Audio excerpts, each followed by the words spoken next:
અને જેટલું પ્રભુએ મને આપ્યું છે તેટલું હું તમારી મધ્ય આપવાની કોશિશ કરીશ અને તમે પૂરી તરહ પ્રભુના વચનને સમજવાની કોશિશ કરજો, કેમ કે આ સમયની અંદર પ્રભુના દાસ અને દાસીઓ જોડેલા છે. તો વિશેષ પિતા પરમેશ્વર આપણને આશીર્વાદિત કરે. આપણે સમયને વધારે વેસ્ટ નહીં કરતા આપણે પ્રભુના વચન તરફ જઈશું.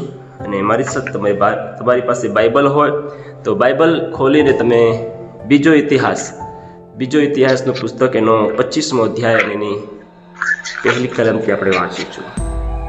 બધાને મારો અવાજ ક્લિયર આવે છે? Praise God. હા, અવાજ આવે છે. જી, thank you.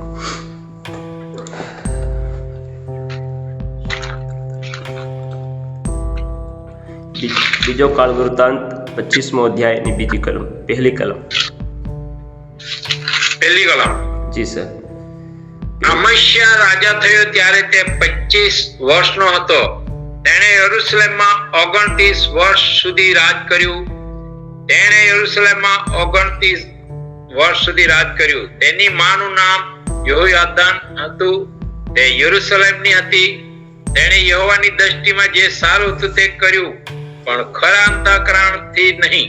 Bus, thank you સાહેબ. તમારો આભાર પ્રભુના વચનો આસવાને માટે. આ સમયની અંદર યહોઆસ રાજાને બાદ અમાસ્યા રાજા રાજ્ય કરવા લાગ્યો અને તે સમયની અંદર પ્રભુનું વચન આ જગ્યા પર જણાવે છે કે અમાસ્યા જે રાજા છે અને જે તે રાજા બન્યો ત્યારે વચન બીજી કલમમાં લખ્યું છે, તેને યહોવાની દ્રષ્ટિમાં જે સારું હતું તે કર્યું, પણ ખરા અંતઃકરણથી ન કર્યું. આ સમયની અંદર મારા પ્રિયો, આપણે હરેક પ્રભુના દીકરા દીકરીઓ, દાસ દાસીઓ, વિશ્વાસી વડીલો, તમામ આ માનવ જાતિ, આ પૃથ્વીની અંદર તમામ પ્રભુના સંતો અને ભક્તો આ સમયની અંદર પ્રભુને નજરની અંદર અને પ્રભુમાં રહીને એક પ્રભુને ગમે તેવું જીવન જીવી રહ્યા છે. પણ વિશેષ વાત એ છે કે પ્રભુ આ સમયની અંદર આપણા જીવનની અંદર કેવા પ્રકારનું જીવન માંગે છે, કે સમજો કે કેવી પ્રકારની આરાધના, કેવી પ્રકારની ભક્તિ આપણા જીવનથી પ્રભુ માંગે છે. જેવી ભક્તિ અને જેવી આરાધના, જેવું પ્રભુનું નામ લેવું જોઈએ, એવું આ સમયની અંદર એક પ્રભુની પાછળ ચાલનાર પ્રભુના દીકરા અને દીકરીઓ પ્રભુની આરાધના કરતા નથી. આપણને ખબર છે કે પ્રભુ ઈસુ ખ્રિસ્તના સમય અંદર પ્રભુ ઈસુ ખ્રિસ્ત સેવા કરતો હતો. તે સમય દરમિયાન ઈસુની પાછળ હજારો સંખ્યા તેની પાછળ ચાલતી હતી. હજારોમાં હજારો સંખ્યા ઈસુની પાછળ દોડતી હતી, ઈસુને સાંભળવાને માટે અને ઈસુને દેખવાને માટે, ઈસુના ચમત્કાર જોવાને માટે અને ઈસુને નિહાળવાને માટે અને ઈસુની વાતો સાંભળવાને માટે, ઈસુના ચમત્કારો જોવાને માટે હજારોની સંખ્યામાં લોકો ઈસુની પાછળ ચાલતા હતા.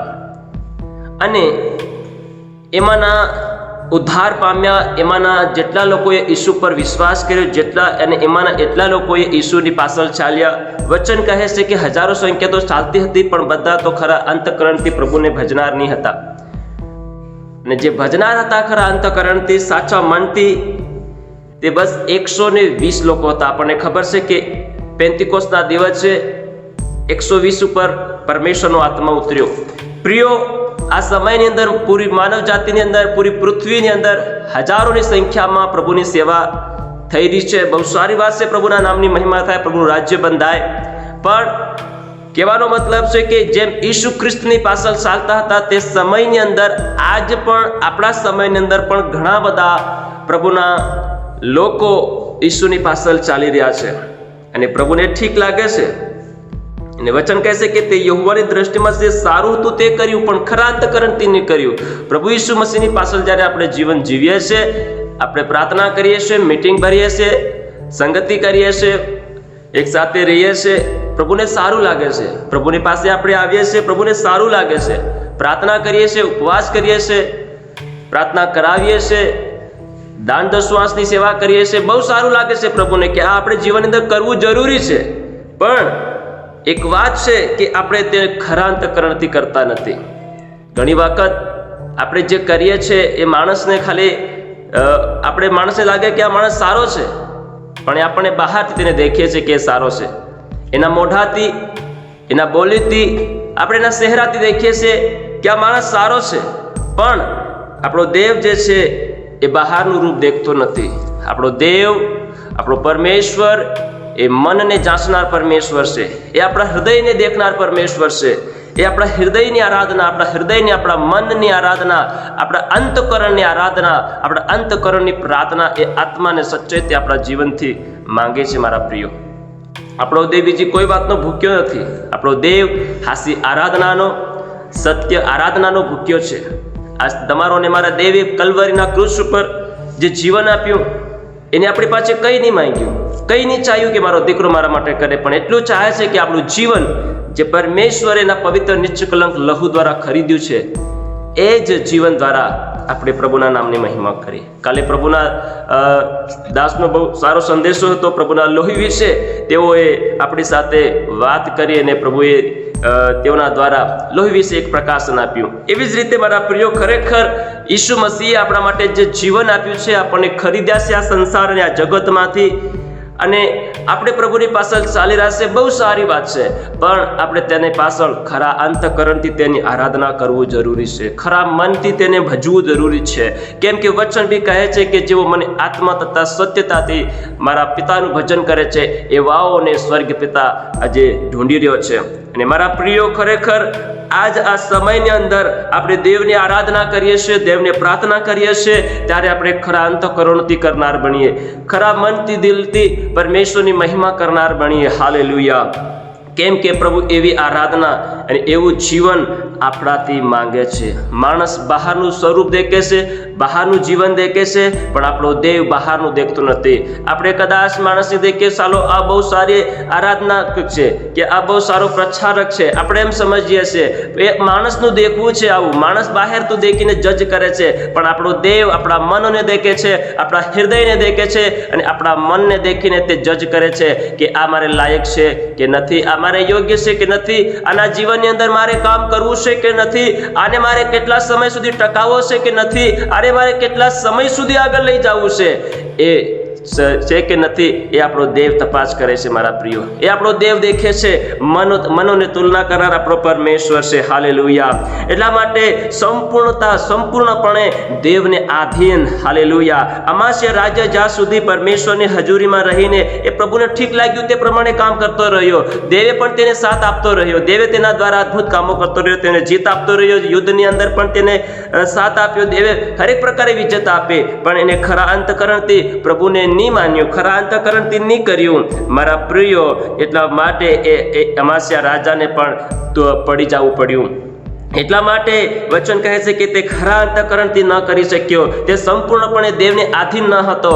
આજ મારા પ્રિયો, ઘણી વખત આપણે દેવનું વચન સાંભળીએ છીએ, પણ વચનને ખાલી સાંભળનાર આપણે ઘણી વખત બનીએ છીએ, પણ વચનને ધ્યાન આપીને આપણે તેના વચન અનુસાર જીવન જીવતા નથી. એ બહુ મહત્વનું છે કે આપણે દેવનું વચન સાંભળીએ અને એના પ્રમાણે ચાલવું એ આપણા માટે બહુ જરૂરી છે. મારા પ્રિયો, કેમ કે જ્યાં સુધી જે વચન આપણને મળે છે, જ્યાં સુધી આપણે વચનને નહીં નિહારી આપણા જીવનની સાથે, એ વચનને આપણા જીવનમાં આપણે નહીં રાખીએ, એ વચનને આપણે લઈને નહીં ચાલીએ, તો મારા પ્રિયો, આપણા જીવનનો છુટકારો થવાનો નથી.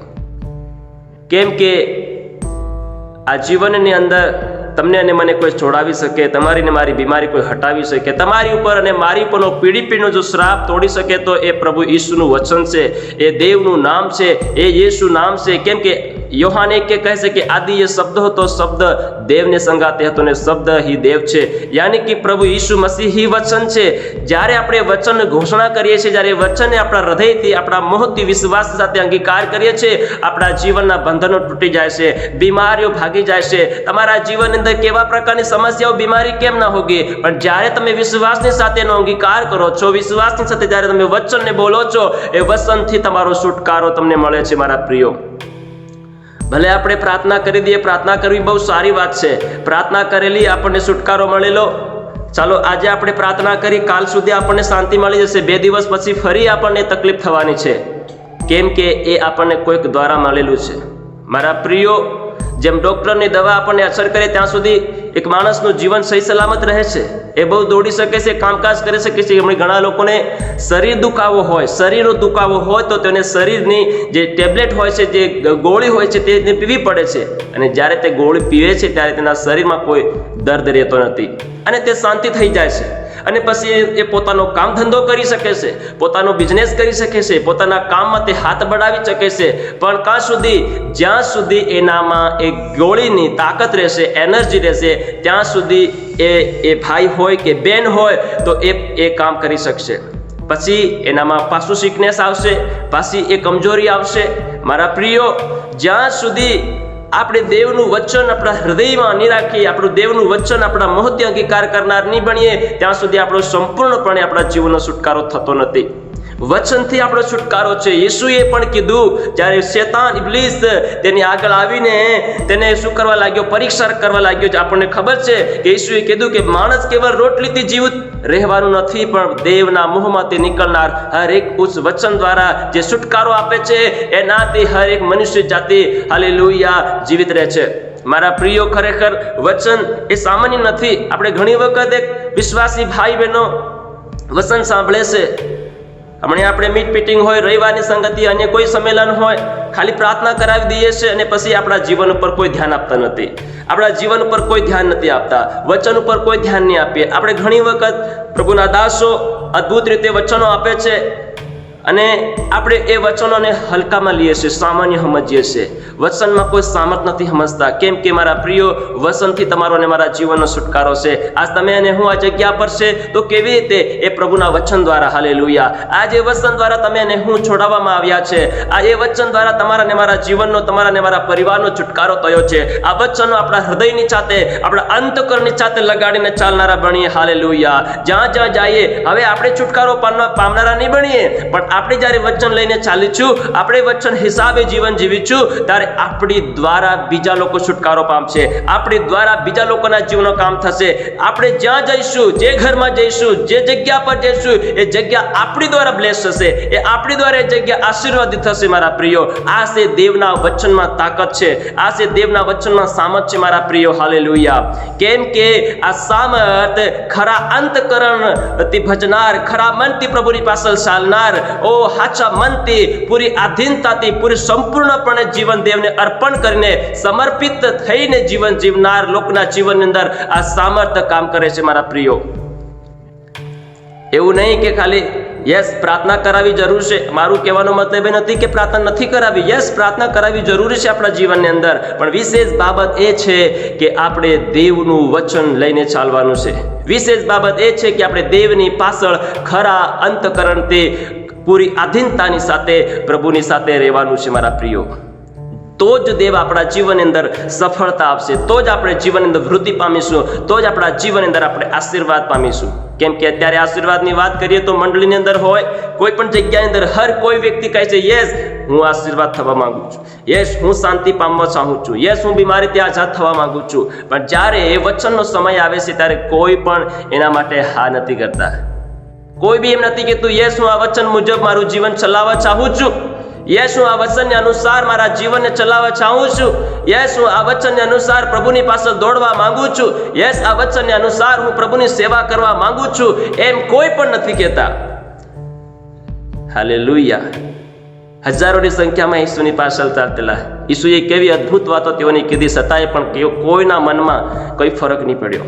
કેટલા લોકોમાં ફરક પડ્યો? ખાલી 120 લોકોના જીવન અંદર ફરક પડ્યો. 120 લોકો ઉપર એ અસર થયો જે ઈસુ સ્વર્ગીય વાતો કહેતો હતો, ઈસુ જ્ઞાનની વાતો કહેતો હતો, ઈસુ જીવનની વાતો કહેતો હતો, ઈસુ હાલેલુયા છુટકારાની વાતો કહેતો હતો, ઈસુ અનંત જીવનની વાતો કહેતો હતો. એ ખાલી 120 લોકો પર એનો અસર થયો. મારા પ્રિયો, બાકીના તો ખાલી નામના હતા, બાકીના ખાલી નામના હતા. વચન કહે છે કે હે પ્રભુ કરનારા ઘણા બધા છે, પણ પ્રભુના આજ્ઞા પ્રમાણે જીવન જીવનારા બહુ ઓછા છે. એ 120 લોકો હતા ઈસુની પાછળ ચાલનારા, ઈસુના માટે, ઈસુની આત્માને માટે ભૂખને તરસ રાખનારા, ઈસુની ખોજ કરનારા, ઈસુના માટે રાહ દેખનારા બહુ ઓછા લોકો હતા. 120 લોકો.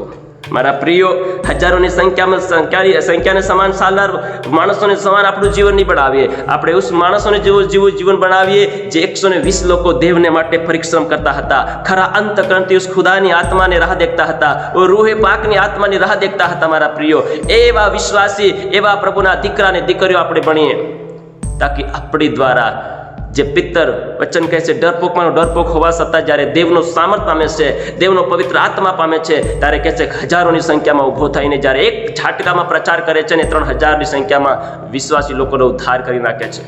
આ છે દેવના સામર્થનું કામ. આ છે દેવની પાછળ ખરા મનથી ને ખરા હૃદયથી અને પૂરી આધીનતાથી ચાલવાનું કામ છે. મારા પ્રિયો, આપણે સમર્પણ થઈ જઈએ પવિત્ર આત્માને, આપણે સમર્પણ થઈ જઈએ પ્રભુ ઈસુના નામે, પૂરેપૂરી જિંદગી આપી દઈએ. કેમ કે તમને અને મને પ્રભુ ઈસુ ખ્રિસ્તે એનું પવિત્ર નિષ્કલંક લોહી, દાગ વગરનું એકદમ નિષ્કલંક લોહી તમારા ને મારા માટે વહેવડાવ્યું છે. એ ખાલી 5 દિવસની જિંદગીને માટે નહીં, 2 વર્ષની જિંદગીને માટે નહીં, ખાલી આ જીવનને માટે નહીં. મારા પ્રિયો, આજ મનુષ્ય જાતિ જીવનની અંદર 60 અને 65 વર્ષની જિંદગીની સુખ અને શાંતિ જીવનની અંદર માંગે છે. બસ એ સુધી પોતાનું જીવન સંચાલન માંગે છે, પણ એના પર વિચાર નથી કરતા, એ જીવન ઉપર ધ્યાન નથી દેતા, એ જીવન ઉપર કોઈ નજર નથી કરતા. જે અજબો અને લાખો અને ખરબો જે વર્ષનું જે અનંત કાળનું જે જીવન છે, એના પર આજ કોઈ પણ મનુષ્ય જાતે અત્યારે આ સમયની અંદર ભલે વિશ્વાસી હોય, બધે અવિશ્વાસી હોય, એના પર કોઈ ધ્યાન નથી દેતા. મારા પ્રિયો, પણ જે જીવન આજ અને કાલનું છે, એક પાણીના પ્રપોટા સમાન આપણું જે જીવન છે, જે ઘડીકમાં ફૂટી જવાનું છે, ડુંગરના ઘાસ જેવું જીવન છે આપણું. મારા પ્રિયો, તડકો લાગે ને કરમાઈ જાય, એ જીવનને માટે આપણને બહુ ફાળ અને ફિકર છે. મારા પ્રિયો, પણ આત્મિક જીવનની અંદર વધવામાં બહુ આપણે અધૂરા છે. પ્રભુ ચાહે છે, વચન કહે છે, જે દૈહિક છે તે મરણ છે, પણ જે આત્મિક છે તે શાંતિ અને અનંત જીવન છે.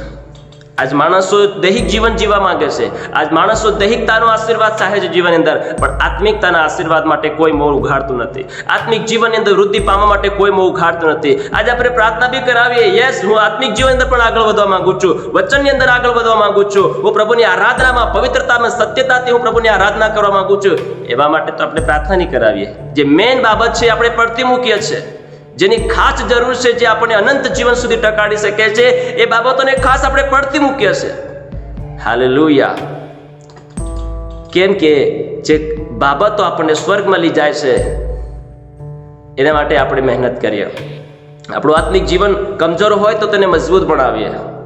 પ્રાર્થના કમજોર હોય તો મજબૂત બનાવીએ. પ્રાર્થના કરાવીએ તો આપણી આત્મિકતાને માટે પ્રાર્થના કરાવીએ. પ્રાર્થના કરીએ તો આપણી પવિત્રતાને માટે પ્રાર્થના કરાવીએ. દેવ, મારું જીવન પવિત્ર બને, મારું જીવન પવિત્ર બને તારી નજરની અંદર. ભલે માણસોની નજરમાં હું અયોગ્ય લાગુ, પણ દેવ, તારી નજરમાં હું યોગ્ય બનું.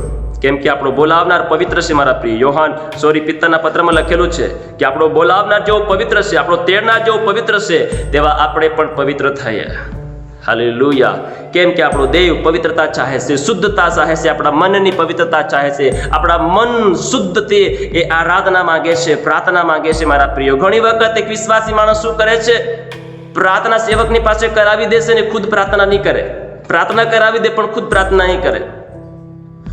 બધું સેવક ઉપર છોડી દે, પ્રભુના દાસ ઉપર છોડી દે. આપણું તો કામ નથી, આપણે તો ખાલી પ્રાર્થના કરાવી અને દાન આપી અને મીટિંગ ભરીને આવતું રહેવાનું. મારા પ્રિયો, આવા પ્રકારના વિશ્વાસી ઘણા બધા છે, પણ એવા પ્રકારના વિશ્વાસી લોકો ખાલી આ જીવનની શાંતિ માંગે છે, તેઓને અનંતકાળની શાંતિથી કોઈ લેવા દેવા રહેતી નથી. મારા પ્રિયો, આપણને આ પૃથ્વીની અંદર આપણો પ્રભુ ઈસુ મસીહ આ જીવનની શાંતિ આપવા માટે નથી આવ્યો. આ ખાલી 60 અને 65 વર્ષની સુખ શાંતિ આપવા માટે નથી આવ્યો. તમારા અને મારા પ્રભુ ઈસુ મસીહ જો હાથે પગે ખીલાનો માર ખાધો હોય તો અનંત જીવનને માટે એ ખાધો છે. મારા પ્રિયો, અનંત જીવન આપવાને માટે, હંમેશાનું જીવન આપવાને માટે આપણા પ્રભુએ જીવન આપ્યું છે. લોહી વેવડાયું છે, એનું નિષ્કલંક અને પવિત્ર લોહી. આજના લોહીથી આપણને સાજાપણું મળ્યું છે. વસન આપણે સાફ રોજ પોકારીને કહે છે કે આપણે એના લોહીથી સાજાપણું મેળવ્યું છે.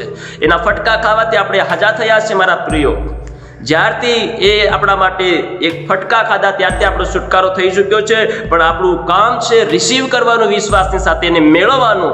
એ આપણે મેળવતા નથી. મારા પ્રિયો, આજ આપણે તેને મેળવનાર બનીએ. ખરાંતકરણથી પ્રભુની પાછળ પ્રભુની મહિમા અને પ્રભુની આરાધના, પ્રભુની ભક્તિ કરનાર બનીએ. પ્રભુ ખરાંતકરણથી પ્રભુની પાછળ ચાલનારા લોકોને પ્રભુ ચાહે છે. મારા પ્રિયો, જ્યારે સાઉલ રાજાના સમયની અંદર જ્યારે આપણે વાંચીએ છીએ પહેલા સમુએલનું પુસ્તક 16મો અધ્યાય અને તેની 7 કલમમાં પ્રભુનું શું વચન કહે છે આપણે થોડુંક વાંચી લઈએ. પહેલા સમુએલનું પુસ્તક 16 અધ્યાય એની 7 કલમ. પણ યહોવાએ સમીરને કહ્યું કે તેના મોં તરફ તથા તેના શરીરની ઊંચાઈ તરફ ના જો, યસ, કેમ કે મેં એને નાપસંદ કર્યો છે. કારણ કે માણસ જેમ જુએ છે તેમ યહોવા જોતો નથી. કેમ કે માણસ બહારનો દેખાવ તરફ જુએ છે, પણ યહોવા હૃદય તરફ જુએ છે. Amen, hallelujah. કેમ કે યહોવા હૃદય તરફ જુએ છે, યહોવા મન તરફ દેખે છે કે આપણું મન કેવું છે. માણસ તો બહારનું જીવન દેખે છે. જ્યારે સાઉલ રાજા દેવની નજરમાં રાજા બન્યો ત્યારે પહેલ તો દેવના હિસાબે ચાલતો હતો, દેવની મરજી પ્રમાણે ચાલતો હતો, દેવને વાતને ટાળીને એ જરાય પણ કામ નહીં કરતો હતો, દેવના ભયમાં ચાલતો હતો, ત્યારે તેનું રાજ્ય બરોબર ચાલતું હતું. પણ જ્યારે એ સાઉલ રાજાએ જ્યારે દેવની વાતને ટાળી, દેવના વાતને ટાળી જે કામ સમુએલ ભવિષ્યવક્તાને કરવાનું હતું, જે કામ વિધિ કરવાની હતી, એ જે પ્રભુના દાસ સમુએલને કરવાનું હતું, પણ એ કામ સાઉલ રાજાએ કર્યું. ઘણી વખત જે કામ આપણે નહીં કરવું હોય તે આપણે જીવનની અંદર કરીએ છીએ મારા પ્રિયો. જે કામ કરવા માટે દેવનો આત્મા આપણને મના કરતો હોય એ આપણે કરી દઈએ છીએ મારા પ્રિયો. ઘણી વખત આપણું જીવનની અંદર નાસીપાસ થવાનું કારણ એ છે, આપણું જીવન અંદર પડી જવાનું કારણ એ છે કે જ્યાં દેવનો આત્મા આપણને કહે છે કે તારે આ નથી કરવાનું, તારે આ માર્ગે નથી ચાલવાનું, તારે આવું જીવન નથી જીવવાનું, તો મારા પ્રિયો ઘણી વખત આપણે તેને નજરઅંદાજ કરીને આપણે શું કરીએ છીએ, એ જીવનની અંદર ચાલ્યા કરીએ છીએ અને પ્રભુ તરફ કોઈ ધ્યાન આપણે આપતા નથી. પ્રભુના વચન તરફ, પ્રભુના આત્મા તરફ આપણે કોઈ ધ્યાન નથી આપતા. આપણી આત્મા અંદર આપણને આહે ભરી ભરીને કહે છે, મારા દીકરા, મારી દીકરી, તું જે કરે છે એ ઉચિત નથી તારા જીવનને માટે, એ તારા માટે નુકસાનકારક બની જશે. ને જે નુકસાનકારક સાઉલ રાજાને માટે બની ગયું. કેમ કે તેને જે કરવાનું હતું, જે નહીં કરવાનું તે કરી નાખ્યું. મારા પ્રિયો, ઘણી વખત આપણે પ્રભુના આત્માને દુઃખી કરીએ છીએ, ઘણી વખત આપણે દેવને ઠુકરાવીએ છીએ, ઘણી વખત આપણે ઈસુને જે હાથે ને પગે જે ખીલાનો જે માર ખાધો છે, કે માથે કાંટાનો જે મુગટ મૂક્યો છે, ઘણી વખત એના પર આપણે નમક છિડકવાનું કામ કરીએ છીએ, વધારે દર્દ આપવાનું કામ કરીએ છીએ આપણા પ્રભુને. એ આપણે ગલત માર્ગની અંદર જઈને પ્રભુને નાખુશ કરીએ છીએ. આપણે ઘણી વખત આપણા જીવનથી આપણો દેવ નાખુશ થાય છે, આપણને ખબર નથી. પણ જ્યારે આપણે ગલત જીવન જીવીએ છીએ, પાપ વાળું જીવન જીવીએ છીએ, અંધકારિક વાળું જીવન જીવીએ છીએ, ભૂંડાઈના માર્ગે જ્યારે આપણે વળી જાય છે, ત્યારે શેતાનને બહુ મજા આવે છે. શેતાન શું કરે છે? ઈસુની આગળ જઈને હસી કરે છે. દેખ, તારે દીકરાને, તારી દીકરીને દેખ, જેના પર તને બહુ વિશ્વાસ છે. તું કહે છે આ મારો દીકરો છે, આ મારો દાસ છે, આ મારી દાસી છે, આ મારો વડીલ છે, આ મારો વિશ્વાસી છે, આ મારી દીકરી, આ મારો દીકરો છે. એમ કરીને શેતાન શું કરે છે? પિતાની પાછળ જઈને, ઈસુબાની આગળ જઈને આપણે માટે શું કરે છે? હસી મજાક કરે છે. અને આપણે જેવું જીવન જીવીએ, જેવું દેવ ચાહે છે એવું નહીં જીવતા, જ્યારે આપણે પ્રભુના માર્ગમાંથી ભટકી જઈએ છીએ, ત્યારે શેતાનને મજા આવે ને શેતાન આપણા દેવની આગળ જઈને, પ્રભુની આગળ જઈને, ઈસુની આગળ જઈને શું કરે છે? એના ઘાવમાં, એના દર્દ, એના ઘાવમાં વધારે દર્દ આપવાની કોશિશ કરે છે મારા પ્રિયો. આપણો દેવ કહે છે મારો દીકરો, મારી દીકરી છે, એ મારા પર ભરોસો રાખે છે, એ મારા પર વિશ્વાસ કરે છે, એમ આપણો પ્રભુ આપણી પ્રત્યે સાક્ષી પૂરે છે. પણ આપણે શું કરીએ છીએ? એ સાક્ષીને નજરઅંદાજ કરીએ છીએ, વચનને નજરઅંદાજ કરીને આપણે જીવન જેમ તેમ આપણા જીવનને આપણે જીવ્યા કરીએ છીએ. આપણું જીવન દેવને આધીનતામાં નથી રાખતા. આ અયુબના વિશે આપણે જેમ તેમ નથી વાંચતા. એ એમનો એમ ભક્તિભાવી માણસ નથી બની ગયો. એને પ્રભુને સંપૂર્ણપણે પોતાનું જીવન આધીનતામાં રાખ્યું. ભલે એની પાસે ધન દોલત સંપત્તિ હોવા છતાંય પણ તેના જીવન જરાય ઘમંડ નહીં આવ્યો. મારા પ્રિયો, ઘણી વખત માણસના જીવનની અંદર બગાડે છે. આપણે આગળ બી વાંચીશું, રોમનના પત્રની અંદર 12 અધ્યાયની પહેલી ક્રમ આપણને ખબર છે કે તમારું જીવતું પવિત્ર દેવને પસંદ પડે એવું અર્પણ તમે દેવને ચડાવો. કેમ કે આપણું શરીરની અંદર જે આપણું જે જીવન છે મારા પ્રિય, જે આપણું શરીર જે છે એમાં જે એક વાત છે, શેતાન મેન બાબત છે, આપણા જીવન અંદર જે ઘમંડ નાખવાનું કામ કરે છે. આપણા જીવનને ખરાબ કરવા માટે, આપણા જીવનને પાડવાને માટે, મનુષ્ય જાતનો નાશ કરવાને માટે શેતાન પહેલી યોજના કરે છે એના જીવનની અંદર ઘમંડ લાવવું મારા પ્રિયો. કેમ કે ઘમંડ એ માણસની બરબાદી છે. આ જો ઘણી વખત માણસને પોતાના રૂપ ઉપર ઘમંડ હોય છે, કોઈ માણસને પોતાની બુદ્ધિ અને અક્કલ ઉપર ઘમંડ હોય છે, પોતાની તાકાત અને શક્તિ ઉપર ઘમંડ હોય છે, કોઈક વ્યક્તિને પોતાની ધન દોલત ઉપર ઘમંડ હોય છે, કોઈ વ્યક્તિને પોતાની બિઝનેસ ઉપર ઘમંડ હોય છે. મારા પ્રિયો, આ જે ઘમંડ છે એ જરી પણ હોય તો પણ આપણને બરબાદ કરી નાખે છે. કેમ કે ઘમંડથી આજ લુસિફરને શેતાન બનવું પડ્યું. તો બહુ આરાધનાક વ્યક્તિ હતો, પ્રભુની પ્રશંસા કરનાર વ્યક્તિ હતો, પ્રભુની આગળ પ્રભુના હાલેલુયા પ્રભુને ખુશ કરનાર વ્યક્તિ હતો. અને આજના મનમાં શું કર્યું આપણને ખબર છે કે એને ઘમંડ કર્યો. એના ઘમંડને કારણે એને આ પૃથ્વીની અંદર ફેંકી દેવામાં આવ્યો. એને દૂતમાંથી ભૂત નામ આપી દેવામાં આવ્યું. મારા પ્રિયો, જ્યારે આપણા જીવન અંદર ઘમંડ આવી જાય છે ત્યારે આપણા જીવનને બરબાદ કરી નાખે છે. ત્યારે આપણે દેવની આરાધના આત્માથી અને સચ્ચેથી કરનારા નથી રહેતા. પછી તો આપણે ખાલી મોઢેથી આરાધના કરીએ છીએ. મારા પ્રિયો, ઘમંડ એવી એક બાબત છે, એ આપણા જીવનને પાડવાનું કામ કરે છે. સમજો કે હું સારો પ્રચાર કરું છું અને તો કોઈ વચનનું જ્ઞાન નથી. આ પ્રકારનો એક પણ આપણા જીવનનો ઘમંડ છે. સોરી ટુ સે, માફ કરજો, પણ કહેવાનો મતલબ છે કે ઘમંડ એ હરેક વ્યક્તિના જીવન અંદર આવી જાય છે. મારા પ્રિયો, હું જ્યારે પ્રચાર કરું છું, હું કોઈ મારી જાતને મોટો નથી માનતો.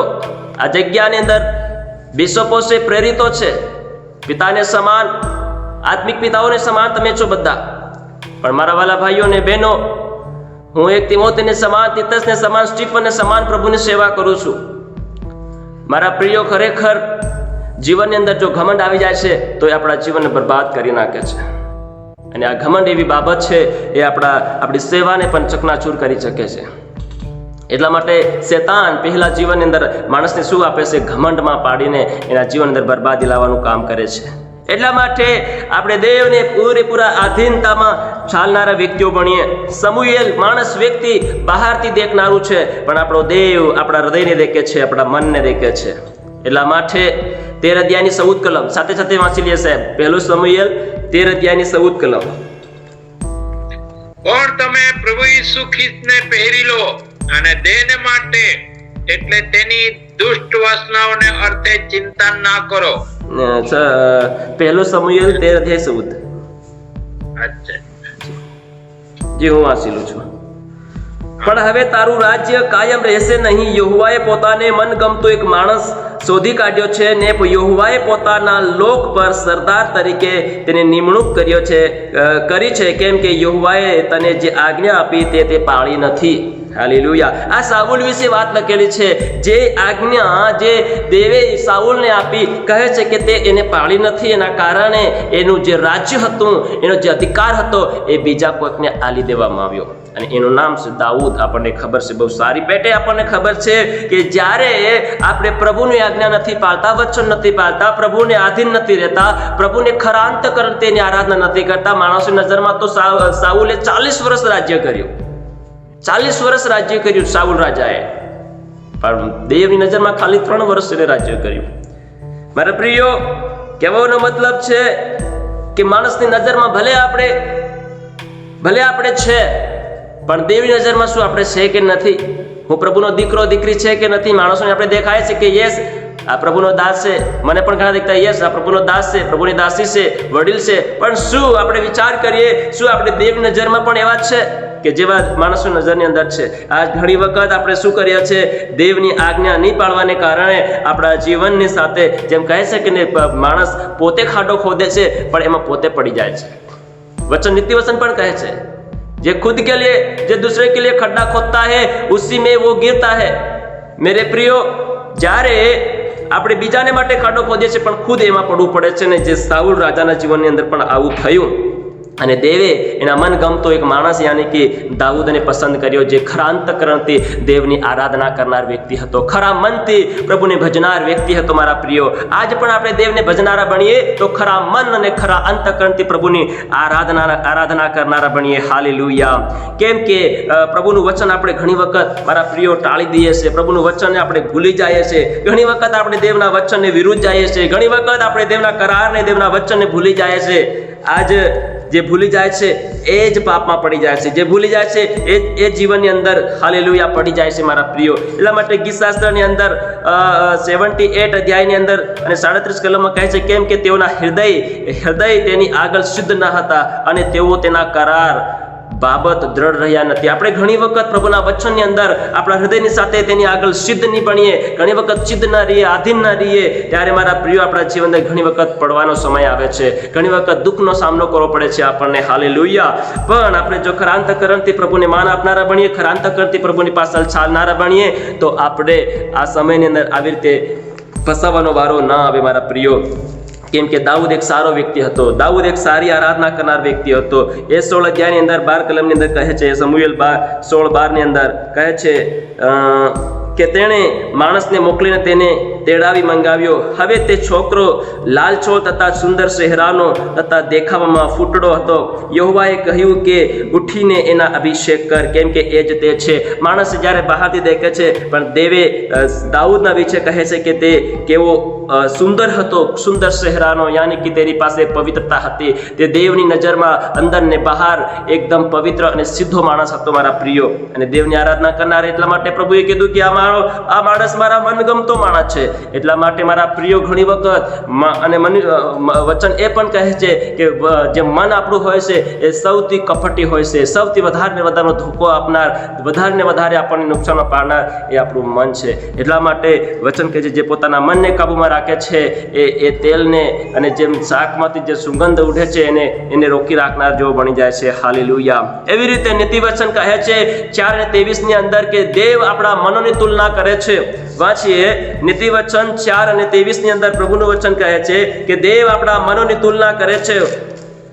4:23 પૂર્ણ ખંતથી તારા હૃદયની સંભાળ રાખ. દેખો વચન આ પણ કહે છે કે પૂર્ણ ખંતથી, કેમ કે વધારે ધ્યાન આપીએ તો આપણા મન ઉપર ધ્યાન આપીએ.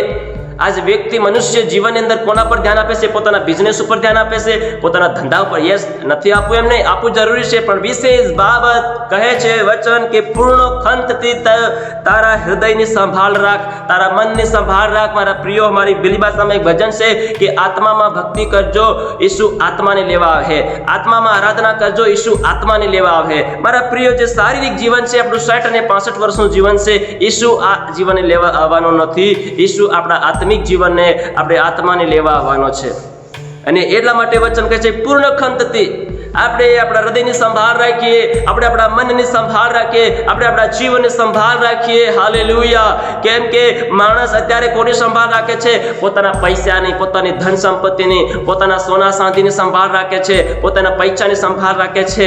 આજ કોઈ પણ વ્યક્તિ પૈસાને એમ રીતે ટેબલ ઉપર નથી મેકતું. કોઈ સોની ચાંદી હોય તો ટેબલ ઉપર નથી મેકતું, પણ એને વ્યવસ્થિત એક એના માટે તિજોરી બનાવે છે, એના માટે એક લોકર બનાવે છે, એની અંદર એને મેલે છે. હાલેલુયા. અને મેલીને બહુ સારા એમ કે છે લોક બનાવે અને એની પર તાળું મારે છે, ચાવી મારે છે અને કોડ મારે છે, જે કોઈને ખબર ના પડે, કોઈ ચોરી ન જાય. ઘણી વખત તો ઘરના લોકોને પણ ખબર નહીં હોય કે આનો કોડ શું છે, આના તાળું કેવી રીતે ખુલશે, ઘણી વખત ખબર ન હોય. એવી રીતે સાવચેતથી આપણે શું કરીએ છીએ? એને મૂકીએ છીએ. પણ મારા પ્રિયો, ઘણી વખત આપણું દેવ કહે છે કે આપણે ખરા હૃદયથી, આપણા પૂર્ણ ખંતથી તારા હૃદયની સંભાળ રાખીએ. દેવ કહે છે કે આપણે આપણા હૃદયને સંભાળ રાખનારા બનીએ, કેમ કે તેમાંથી જીવનનો ઉદ્ભવ છે. કેમ કે જીવનનો ઉદ્ભવ, જીવનની વૃદ્ધિ અને જીવનની હાલેલુયા આશીર્વાદ એમાંથી છે મારા પ્રિયો. જીવનની અંદર સફળતા, જીવનની અંદર આશીર્વાદ, જીવનની અંદર વૃદ્ધિ, ઉન્નતિ મારા પ્રિયો એમાં છે. જો તમે ને હું દેવને પાછળ દેવની નજરની અંદર આપણા હૃદયની સંભાળ રાખનાર બની જશું તો 100% પરમેશ્વર આપણા જીવનની અંદર આશીષ કરશે મારા પ્રિયો. હાલેલુયા. આ એક પ્રકારનું વચન આપણા જીવન અંદર કહે છે આપણે આપણા હૃદયની સંભાળ રાખનાર કરીએ. કે શું અમારા જીવન અંદર કોઈ ઘમંડ નથી આવતો? મારા જીવન પ્રત્યે, બીજાને પ્રત્યે કોઈ ઈર્ષા કે લોભ કે લાલચ કે જલન આવતી નથી કે છો?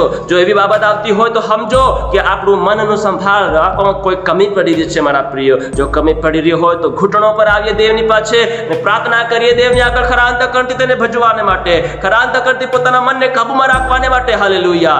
એને માટે આપણે દેવની આગળ આગળ ઘૂંટણે પડીને પ્રાર્થના અને દુઆઓ કરીએ, તાકી દેવ આપણા જીવનની અંદર કાર્ય કરે, દેવ આપણા જીવનને વૃદ્ધિને સફળતા આપે મારા પ્રિયો, દેવ આપણને એના રાજ્ય માટે વાપરીને યુઝ કરે, દેવ આપણને એના કામને માટે યુઝ કરે. હાલેલુયા. એટલા માટે નિવસન 16 અધ્યાયની 2 કલમમાં કહે છે કે માણસના સર્વ માર્ગો તેની પોતાની નજરમાં તો ચોખ્ખા હોય છે, પણ યહોવા તેમના મનની તુલના કરે છે. હાલેલુયા. ઘણી વખત આપણું જીવન આપણી નજરમાં આપણને ચોખ્ખું લાગે છે, સારું લાગે છે, પણ આપણો દેવ આપણા મનની તુલના કરે છે, આપણો દેવ આપણા હૃદયને દેખે છે. એટલા માટે વચન કહે છે કે આપણા હૃદયની સંભાળ રાખીએ, આપણા મનની સંભાળ રાખીએ, આપણા મનને કાબૂમાં રાખીએ, આપણા મનને દિન નમ્ર બનાવીએ. તમારો ને મારો જે પ્રભુ ઈસુ મસીહ આજ રાજાઓનો રાજા હોવા છતાં, પ્રભુનો પ્રભુ હોવા છતાં, દેવોનો દેવ હોવા છતાં આજ એટલો નમ્ર, એટલો દિન બનીને આવ્યો મારા પ્રિયો, એટલો નમ્ર, એટલો દિન બનીને આવ્યો આ જગત અને આ પૃથ્વીની અંદર, એટલો દિનને નમ્ર કરી નાખ્યું. આજ આપણે પણ પોતાના જીવનને દિનને નમ્ર બનાવીએ. એ જ પ્રભુ આપણને પણ કહે છે કે આપણે પોતાને દિન અને નમ્ર બનાવીએ મારા વાલાઓ. હાલેલુયા.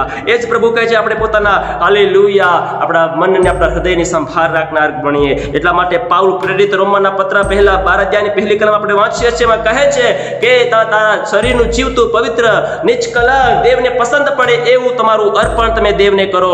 સમર્પણ થઈ જાઓ, એવું જીવન સમર્પણ કરી નાખો. તમારા શરીર અંદર, તમારા જીવન એવી ખરાબ વસ્તુ બાબત હોય, પાપરૂપી બાબત હોય, જે તમને પ્રભુથી અને પ્રભુની સંગતિથી અને પ્રભુના આશીષથી તમને દૂર લઈ જવાનું કામ કરતી હોય, તો એવી બાબતોને આપણા જીવનથી પસ્તાવો કરીને કાઢી નાખીએ, તાકી જે આશીર્વાદ તમારા અને મારા માટે છે, જે ઇનામ તમારા માટે દેવે રાખ્યું છે, એ ઇનામ તમને અને મને જ મળે. હાલેલુયા. બીજા કોઈને ન મળે. એના માટે આપણે પરિશ્રમ કરીએ મારા પ્રિયો. હાલેલુયા. એવું જીવન આજ પ્રભુ તમારે મારી પ્રત્યે ચાહે છે, એવું જીવન આપણે જીવીએ મારા પ્રિયો. ભલે આપણે મીટિંગ દ્વારા જોડાયેલા છે, પણ બધા લોકો આપણે આ સમયની અંદર પ્રભુની હજુરીમાં છે, આપણી મધ્ય પરમેશ્વરની ઉપસ્થિતિ છે, આપણી વચમાં દેવ યાની યહોવા ઈરે, યહોવા રાફા, ત્રિએક પરમેશ્વર આપણી મધ્ય છે મારા પ્રિયો. કેમ કે આ પ્રભુનું નામ લેવું જેવું તેવું કામ નથી. કોઈ પણ એવો વ્યક્તિ નથી કે એવો એમનું એમ નામ લઈ લે. હાલેલુયા. જ્યારે પિત્તરના સમયની અંદર સામરિયાની અંદર જેમ સેવા કરતા હતા કે તે પવિત્ર આત્મા હાથ મૂકવાથી મળતું હતું, ત્યારે એક વ્યક્તિ આવ્યો, કહે છે કે મને બી પવિત્ર આત્મા હાથ મૂકીને એવો અધિકાર આપો. પૈસાથી ખરીદવા માટે આવ્યો. મારા પ્રિય, પવિત્ર આત્મા કોઈના પૈસાથી ખરીદાતું નથી. જ્યાં દેવની ઉપસ્થિતિ હોય છે, ત્યાં દેવનું સામર્થ હોય છે, ત્યાં દેવનો છુટકારો હોય છે. આ વચન દ્વારા પરમેશ્વર તમારા જીવનના અંદર કાર્ય કરે. આ વચન દ્વારા તમારા જીવન અંદર દેવ છુટકારો આપે મારા પ્રિયો. હાલેલુયા. કેમ કે દેવનું વચન એ બેધારી તલવાર છે. હાલેલુયા. આજે આપણા જીવન અંદર આવે છે, ત્યારે આપણા જીવનને હાલેલુયા જે બંધન હોય છે, જે શ્રાપ હોય છે, જે બીમારી હોય છે, જે પાપ હોય છે, એને કાટી કૂટીને કાઢી નાખવાનું કામ કરે છે. આ દેવનું વચન છે. દેવનું વચન આપણા સુધારાને માટે, આપણા બદલાવને માટે, આપણા પરિવર્તનને માટે દેવે આપ્યું છે મારા પ્રિયો. જો એવું જીવન આપણને ખાલી આપવું હતું તો દેવને આખી બાઇબલ લખવી જરૂર નહીં પડતી. હાલેલુયા. એટલા માટે દેવનું જે વચન આપ્યું છે એને આપણે ફોલો કરવું પડશે, એને અનુસાર આપણે જીવન જીવવું પડશે. એટલા માટે માંથી લખેલી સુવાર્તાની અંદર 5મા અધ્યાય લખેલું છે, જેઓ મનમાં શુદ્ધ છે તેઓ દેવને જોશે. જેઓ મનમાં શુદ્ધ છે તેઓ દેવને જોશે મારા પ્રિયો. આજ આપણે આપણા મનને શુદ્ધ કરીએ. આજ આપણે ખરા અંતકરણથી પ્રભુની પાસે ચાલનારા બનીએ. આજ આપણા મનને, આપણા હૃદયને પ્રભુના માટે પવિત્ર અને યોગ્ય બનાવનાર બનીએ, તાકી જે આશીર્વાદો તમારા અને મારા માટે રાખ્યા છે એ આશીર્વાદના ભાગીદાર તમે ને હું બની જાય. મારા પ્રિયો, જેઓ આત્મામાં દીન તથા નમ્ર છે, આત્મામાં દીનતા નમ્ર છે, તેઓને ધન્ય છે, કેમ કે આકાશનું રાજ્ય તેઓનું છે. આજ મારા પ્રિયો, ખરેખર આપણે ઈશ્વરની પાછળ ચાલીએ, ખાલી એમના એમ ના ચાલીએ. પ્રભુ પર વિશ્વાસ કરીએ, એમના એમ ના કરીએ. ભલે આપણે મીટિંગમાં જોડાયેલા, એમના એમ ના જોડાય કે ચાલો આ તો મહેન્દ્રા સાહેબે કદાચ કહે છે આજે કેમ ના જોડાયા, એમ કોઈની બીકથી ને કોઈના ડરથી આપણે ના જોડાઈએ, પણ એના બીકથી ને એના ડરથી જોડાઈએ કે દેવ આજ મારી સાથે શું વાત કરવાનો છે, આજ મને શું મન્ના મળવાનું છે. મારા પ્રિયો, ઇઝરાયલ સમયની અંદર મિસ્રમાંથી નીકળ્યા ત્યારે હરેક લોકો એક નવા મન્નાની આશા રાખતા હતા. એવી જ રીતે આપણે એક નવા આશાની સાથે રોજે રોજ પ્રભુની આરાધનામાં ખરા અંતકરણથી અને ખરા મનથી એની પાછળ ચાલનારા બનીએ, એની આરાધના કરનાર બનીએ, એની સેવા કરનાર બનીએ. આપણે સેવક હોય તો એની સેવા કરનારા બનીએ ખરા મન અને ખરા અંતકરણથી, પૂરી હાવભાવની સાથે. કેમ કે આપણું હજી સેવા કાર્ય સંબંધ પૂરું થયું નથી. જ્યાં સુધી પ્રભુ ઈસુ મસીહ નહીં આવે ત્યાં સુધી આપણે ખરા મનથી અને ખરા અંતકરણથી પ્રભુની સેવા કરતું રહેવાનું છે. મારા પ્રિયો, ખરેખર આવી રીતે કરવાથી આપણે અંતની અંદર જીવન પામીશું, ઉદ્ધાર પામીશું, આપણે ઇનામ પામીશું. એ ઇનામ છે અનંત જીવન. મારા પ્રિય પરમેશ્વર આ વચન દ્વારા તમારા જીવન અંદર આશીર્વાદ કરે. પ્રભુના નામની મહિમા થાઓ. આમીન. Praise the lord.